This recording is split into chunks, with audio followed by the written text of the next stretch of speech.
Ora, tudo provém de Deus,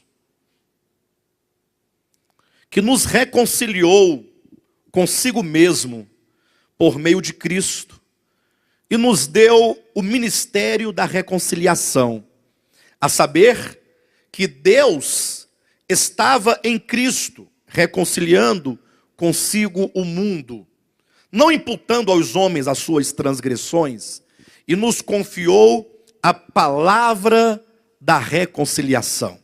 De sorte que somos embaixadores em nome de Cristo, como se Deus exortasse por nosso intermédio. Em nome de Cristo, pois, rogamos que vos reconcilieis com Deus.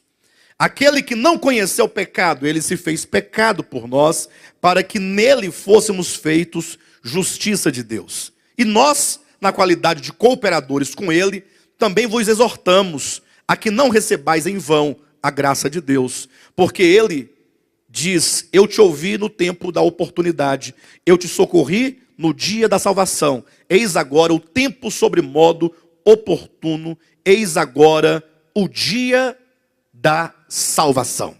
Amém? Queridos, esse texto é um texto maravilhoso, dentre tantos que nós vemos aqui nas cartas de Paulo, sobretudo, porque é um texto que fala sobre a grande mensagem do Evangelho. O grande momento do Evangelho é essa questão da reconciliação. Se bem que todo o Evangelho, do princípio ao fim, ele visa a reconciliação. Só que o Evangelho compreende, desde o momento da encarnação do Verbo, ao seu nascimento humano, ao seu viver humano. Tudo isso compreende o Evangelho, porque o Evangelho fala dessa boa notícia que só é possível mediante toda essa obra de Deus em Cristo, que começa pela encarnação e vai então até a sua ressurreição, ascensão, exaltação, entronização, intercessão, enfim. É muito longo o Evangelho no seu plano completo, mas tudo isso visa a este ponto do Evangelho, que aqui o apóstolo Paulo chama de o ministério da reconciliação. Veja como que o apóstolo Paulo, escrevendo, atenção, à igreja de Corinto, e eu me refiro a isso, porque me parece que quando se prega o Evangelho, comumente se prega para, como se diz, né, para os incrédulos. Porque os crentes, teoricamente, são aqueles que já receberam o Evangelho. Então, para estes, costuma-se pensar, não precisa mais pregar o Evangelho. Agora vamos pregar o Evangelho para aqueles que ainda não receberam o Evangelho. Aí pregar para os incrédulos. E aí então, diante do texto sagrado, é espantoso quando se percebe que o apóstolo Paulo, dizendo à igreja de Corinto, há uma igreja que no capítulo 1, ele diz que era uma igreja de santos, de pessoas que foram santificadas, de pessoas que foram separadas, de pessoas que pertencem a Deus, de pessoas que foram lavadas, que foram regeneradas, de pessoas que foram santificadas, pessoas que compõem a igreja de Cristo. Mas uma coisa é certa, a igreja de Cristo, sim, é verdade, ela é composta pelos chamados e ela é composta pelos santos, no sentido de que aquele a quem Deus chama, Deus santifica, Deus separa para si. Só que essa separação, ou esta santificação, a que a Bíblia faz referência, é uma santificação meramente objetiva.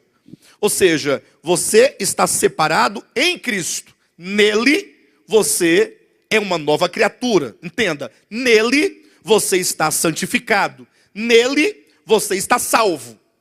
Agora, efetivamente falando, aquilo que você é, subjetivamente, na sua alma, no seu coração, na sua mente, é verdade que nós precisamos ainda experimentar salvação, experimentar libertação, experimentar cura.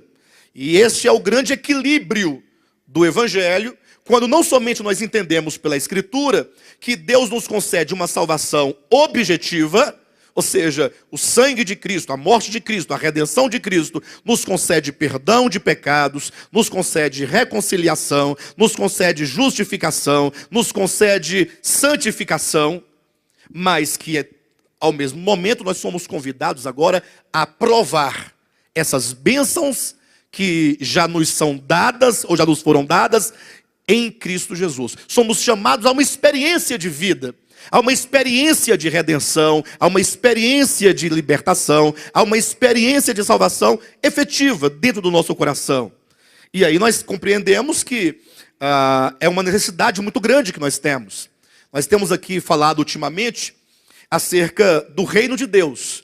Temos enfatizado, o reino de Deus está dentro de vós. Isso é um fato.